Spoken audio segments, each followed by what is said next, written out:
السلام عليكم ورحمة الله، عاملين ايه؟ يا رب تكونوا بخير. اول حاجة كده، ازيكم حبايبنا اللي بيتابعوني؟ وعاملين ايه؟ ويا رب تكونوا بخير. النهاردة بقى طالعة كده فيديو معاكم فضفضة.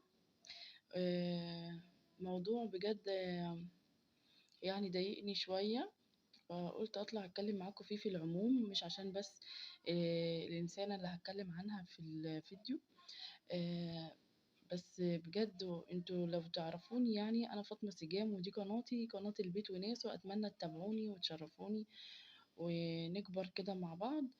بعيدا عن الكلام اللي هنقوله النهاردة.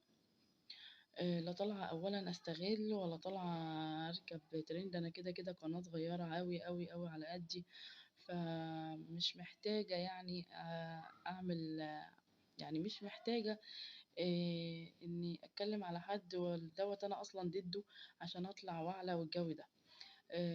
طبعا يعني انا اصلا بقالي 3 سنين فاتحه القناه، وكده كده مش واخداها يعني استغلال وكده. انا كل ده يعني كل الحاجه بعملها في قناتي بما يرضي الله، من الاخر. يعني مش عشان واللي هيبحث في قناتي وفيديوهاتي هيعرف كده اني ما مش بطلع كده اعمل زي اللي بيعملوا مثلا، مع احترامي للجميع، ولا اتكلم على حد عشان قناتي تكبر، ولا كده كده محدش بياخد غير رزقه. ومش هناخد بقى رزقنا علشان من طريق مش كويس، او ما هو هنتحاسب على دوت برضه يوم الدين، وكل واحد ليه وقفة طبعا. وكل واحد عارف كويس هو بيعمل ايه. فبس فيديو النهاردة هتكلم فيه عن إنسانة آه، اتكلموا يعني وعاملين ضجة دلوقتي اليومين دول. هي فرح أسماء جمال، وقناة خليكي معايا. أنا شايفة إن كلام كتير وهي مظلومة.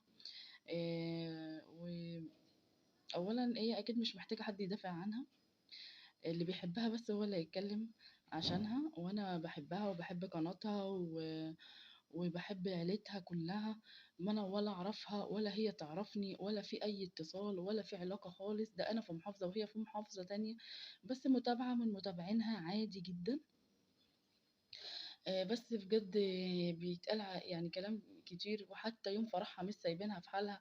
انت طبعا اللي متابع اسماء هيعرف هي مرت بايه وعرفت وعملت ايه خلال فيديوهات. انا ليا الفيديوهات اللي بتفرج عليها، سواء حد عارفها أو مش عارفها. أنا ليا في الآخر الفيديوهات اللي باتفرج عليها. وممكن يعني أي حد في مجال اليوتيوب بيتفرج هيحس الإحساس ده، إن أنت لما بتتابع حد بتحبه أو بتبقى مستني كده الفيديو بتاعه ينزل. وبالذات احنا كستات، يعني الستات بالذات اللي مش بتشتغل او قاعدين في البيت بعد يومها الطويل، بتحب تفتح بقى اليوتيوب وتتسلى وتشوف ايه. آه وتتابع حد هي تحس انه من اهلها، او تحس ان هي مهتمة فعلا، الناس دي حبتها وعايزة تتفرج عليها وبيعملوا ايه وحياتهم عاملة ازاي. كأني راحت كده قعدت فضفضت معاهم شوية، كأن اتكلموا معاها شوية. فاللي هيحس إحساسي ده هيكون عارف. هي بقى كل الموضوع إن طلعت في فرحها بطرحة وشعرها. يعني إيه إحنا ليه بقينا كده؟ بجد والله. يعني شعرها، لابسة الحجاب، هجوم جامد قوي قوي عليها. طب ليه يا جماعة كل الهجوم ده؟ هي لو أختك أو بنتك أو بنت خالتك أو حد من عيلتك، هل هتتكلمي عليها كده؟ مع احترامي للجميع، وبكرر مع احترامي لكل النقد وكل برضو الإيجابيين اللي باركولها من قلبهم وفرحوا لها من قلبهم. دي يعني أنا بصراحة حبيت أطلع كلمة حق، لكن دايما ماليش دعوة بمواضيع، ولا دايما ليا دعوة، بس معرفش ليه. عشان بتفرج على أسماء يعني وعارفاه. معرفش ليه حبيت إن أنا أطلع أتكلم في الموضوع ده. هي كمان يعني اللي عارف أسماء وعارف قناتها، وتابعتوها من الأول خالص وعارفين كل ظروفها واللي مرت بيه. ويعني أهلها فرحانين ليها و... وبيحبوها.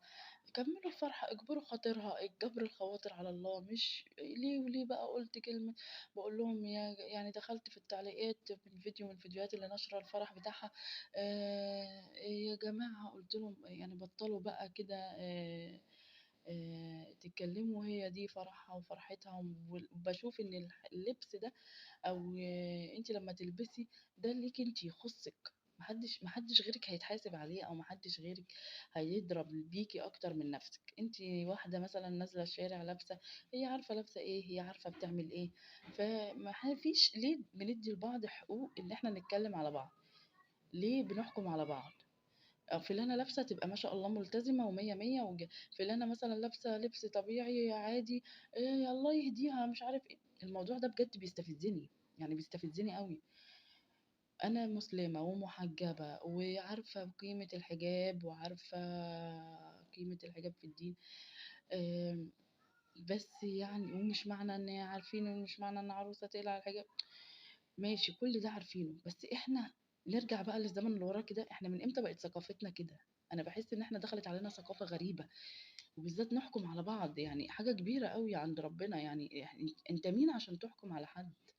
أنتِ أو أنت، يعني أنتم مين؟ أنتم مين عشان تحلّلوا أو تحرّموا؟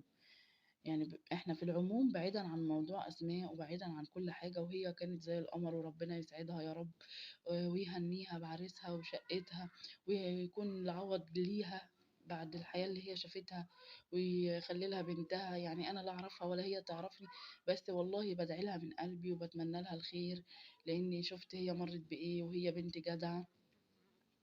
وكفاية إن هي عندها من خلال فيديوهاتها، يعني اللي باشوفها عندها صلة رحم ليها ولباباها ومامتها ولأخواتها، فربنا عوّض عليها وأسعدها. فإحنا ليه ما نقولهاش كلمة تجبر خاطرها ونفرّحها، بدل ما ننزل بقى بكلام أو كده.